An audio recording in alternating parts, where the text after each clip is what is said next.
ब्रजभूमि की पावन हवाओं में जब हरिनाम गूंजता है, ढोल मंजीरे बजते हैं और लाखों कदम गोवर्धन की परिक्रमा करते हैं, तो समझ लीजिए मुड़िया पूर्णिमा का मेला शुरू हो चुका है। 468 सालों से चलती आ रही ये अद्भुत परंपरा सिर्फ एक धार्मिक आयोजन नहीं, बल्कि श्रद्धा, समर्पण और भक्ति की जीवंत तस्वीर है। गोवर्धन पर्वत, जहां भगवान स्वयं श्री कृष्ण ने इंद्र का घमंड तोड़ा था, आज भी उतनी ही आस्था के साथ लाखों भक्तों को अपनी ओर आकर्षित करता है।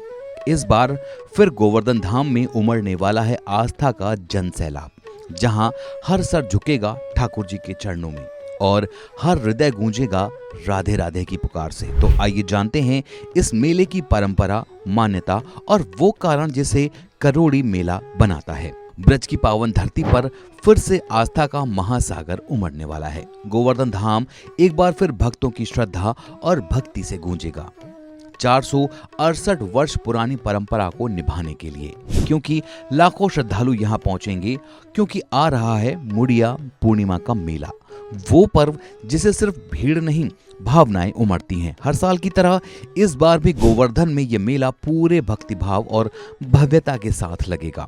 2025 में ये मेला 4 जुलाई से 11 जुलाई तक आयोजित किया जाएगा और 10 जुलाई को मुड़िया पूर्णिमा मनाई जाती है। इस दौरान गोवर्धन पर्वत की 21 किलोमीटर की लंबी परिक्रमा करने वालों का तांता लग जाता है। लेकिन क्या है इस मेले की खासियत? क्यों इसे करोड़ी मेला कहा जाता है? कहते हैं कि जब रूप सनातन गोस्वामी जी का गोलोकवास हुआ तो उनके भक्तों ने उनके सम्मान में सर मुंडवाकर गोवर्धन की परिक्रमा की थी। उसी भक्तिभाव से निकली यात्रा ने एक परंपरा का रूप ले लिया, जो आज करोड़ों दिलों की आस्था बन चुकी है। बंगाल के वैष्णव संतों से लेकर देश विदेश से आए भक्त सभी इस दिन सर मुंडवाकर कीर्तन करते हुए भगवान श्री गोवर्धन की परिक्रमा करते हैं और भजन कीर्तन के साथ निकलने वाली इस शोभा यात्रा में भक्तों का उत्साह देखने लायक होता है। पूरा गोवर्धन पर्वत हरिनाम संकीर्तन से गूंज उठता है और भक्त अपनी आत्मा को भगवान श्री कृष्ण की भक्ति में समर्पित कर देते हैं। मेले को करोड़ी मेला इसलिए कहा जाता है क्योंकि इसमें हर साल लाखों करोड़ों की संख्या में श्रद्धालु जुड़ते हैं।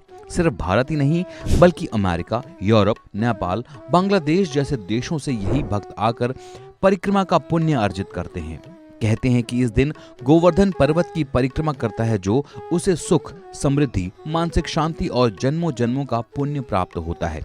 विशेषकर उन लोगों के लिए यह मेला आस्था की नहीं, बल्कि आत्मिक शुद्धि की यात्रा है।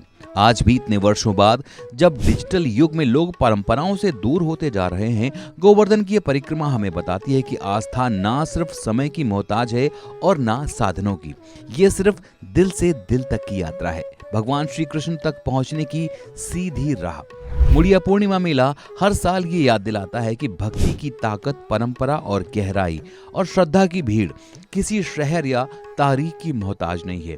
ये तो हृदय से उठने वाली पुकार है जो सीधे ठाकुर जी तक पहुंचती है। गोवर्धन की परिक्रमा सिर्फ कदमों की यात्रा नहीं, बल्कि आत्मा के शुद्धिकरण का प्रोसेस है। मुड़िया पूर्णिमा मेला हर साल हमें ये याद दिलाता है कि परंपराएं केवल निभाने के लिए नहीं होती, वो जुड़ने का माध्यम है, अपने ईश्वर से, अपनी संस्कृति से और अपने भीतर के विश्वास से। सिर मुंडवाकर निकलती ये परिक्रमा बताती है कि जब इंसान अहंकार छोड़कर समर्पण की राह पकड़ता है, तभी वो वास्तव में ईश्वर के करीब पहुंचता है।